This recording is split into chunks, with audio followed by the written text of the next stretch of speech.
This video was made possible by Assassin's Creed Origins, which is out today. When we think of ancient Egypt, most imagine sand-swept plains with giant pyramids jousting up from the barren desert, juxtaposed next to the lush meandering Nile, spilling nutrients into the surrounding floodplains to feed this burgeoning empire. But all we have for reference for this vision of the past are the ancient monuments and artifacts that remain, and ancient hieroglyphs that puzzle linguists for centuries. The ways of this ancient world is shrouded in mystery. So when I was invited out by Ubisoft to get a private tour of the British Museum, speak with historians, and get hands-on experience with their 3D explorable vision of ancient Egypt in Assassin's Creed Origins, to learn more, I jumped at the opportunity. Today, we're going to explore this ancient world and try to uncover one of its greatest secrets: how a civilization without power machinery managed to build those gigantic, godly structures. In our modern world, these structures may seem to some as just huge piles of rock. With modern machinery, like cranes, it may be easy to take for granted the monumental task of moving and lifting this much material. So let's put this problem in context to understand why it has baffled historians for centuries.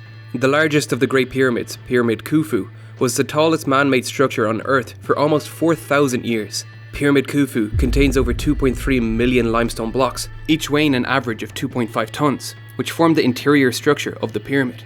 And an additional 200,000 blocks were used for the smooth white stone casing, which now only exists on the upper cap. But the pyramids aren't simply giant piles of limestone arranged nicely.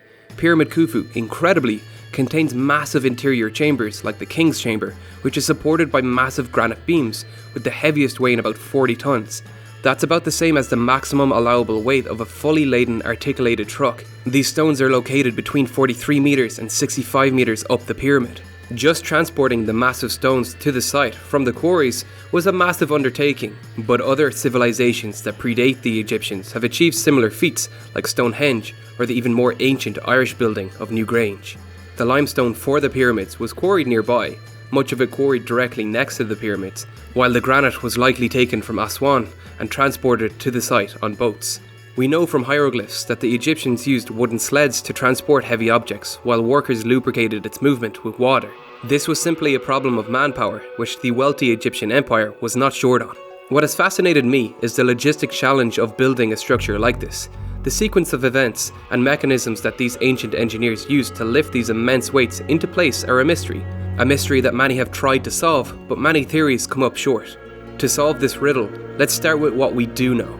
First things first, unless the pyramids were truly built by aliens with anti-gravity machines, the pyramids were built from the bottom up. Next, because of the precise geometric shape of the pyramids, with each side of the Great Pyramid being 230.3 meters long, with the largest difference in length between the northern and southern edge at only 4.4 centimeters. This level of accuracy could only have been possible if the external casing stones were laid first, allowing deviations to be caught early and corrected before the internal structure was filled in.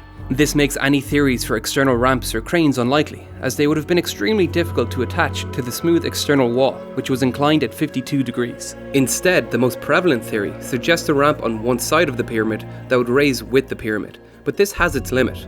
When pulling a weight like this uphill, the force required is given by this equation. The average mass of blocks was 2.5 tons, or about 24,500 newtons. There were heavier blocks, but these were mainly used in the lower levels. Let's set our slope angle alpha at 7 degrees, and the coefficient of friction between two pieces of wet wood is about 0.1. Using these figures, we can calculate the force needed to pull this weight uphill at about 5,418 newtons.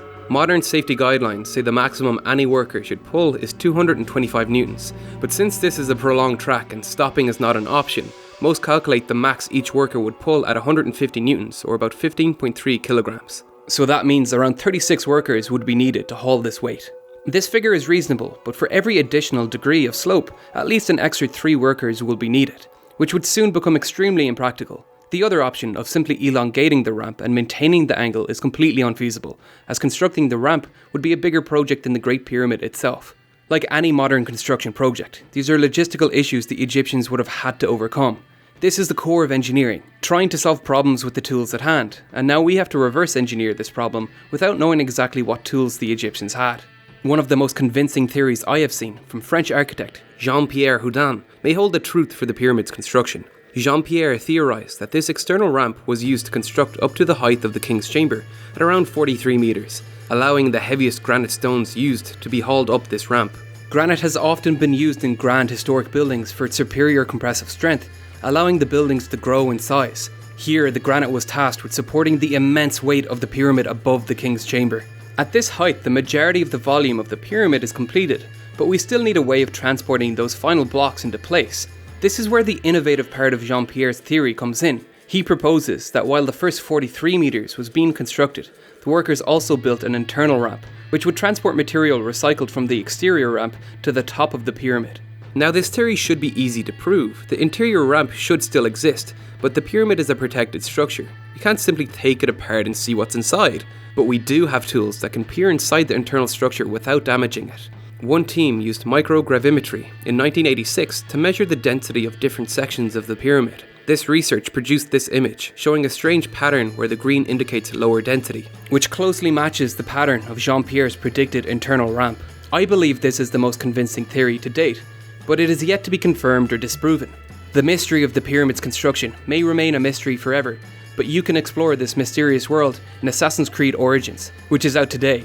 I fell in love with the Assassin's Creed franchise when I got to explore Florence in Assassin's Creed 2. It gave me a unique insight into this distant world, and I got the exact same feeling exploring Egypt in Assassin's Creed Origins. They are even including a mode called Discovery Tour to turn off the violence and give you guided tours around this beautiful recreation of the past. I really enjoyed the game. If it sounds like something you are into, check it out with the link in the description. As always, thanks for watching, and thank you to my Patreon supporters for helping this channel exist. If you want to see more content from Real Engineering, the links for my social media accounts are in the description. I just gave a sneak peek for next week's video on Instagram, so if you're interested, check that out.